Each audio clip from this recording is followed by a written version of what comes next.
Ada seorang pakar ya hukum tata negara, Yusril Iza Mahendra. Dia di dalam wawancara dan di berbagai media dia mengatakan bahwa putusan nomor 90 Mahkamah Konstitusi itu cacat hukum secara serius, bahkan mengandung penyelundupan hukum. Ya, karena itu dia berdampak panjang putusan MK itu. Sebab itu saudara Yusril mengatakan, andaikan saya Gibran, maka saya akan meminta kepada dia untuk tidak maju terus pencawapresannya.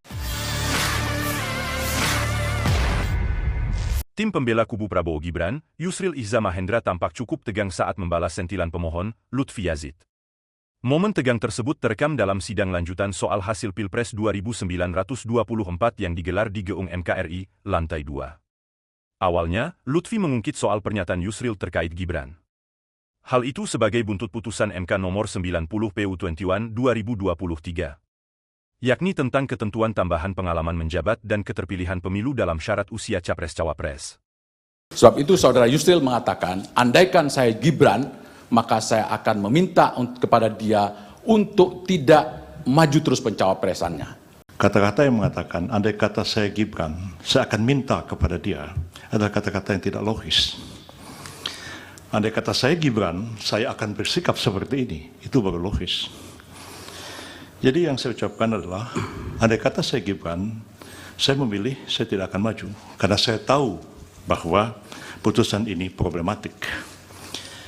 Pertanyaan yang mendasar adalah kepada saudara ahli, adalah satu perdebatan yang tak berujung di dalam filsafat hukum, ketika kita mencari keadilan dan kepastian hukum.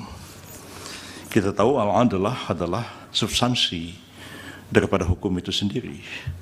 Tapi ketika kita berbicara dalam konteks penyelenggaraan negara, kita tidak mungkin mencari sesuatu yang tak berujung, tapi kita harus mengambil sebuah keputusan.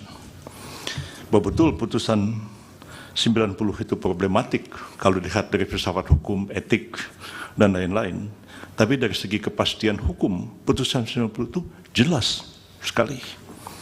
Pertanyaan saya kepada saudara adalah, ketika saudara menginginkan mahkamah ini lebih substansi membahas sesuatu sampai kepada keadilan yang hakiki, pertanyaannya sampai kapan kita akan menyelesaikan persoalan ini? Kita tahu dalam filsafat hukum persoalan keadilan dan kepastian hukum itu sesuatu yang sulit dipertemukan, tapi ketika kita dihadapkan kepada kasus yang konkret, menurut saudara, apakah kita harus berdebat tentang keadilan yang tak berujung, atau kita harus mengakhirinya dengan sebuah kepastian hukum?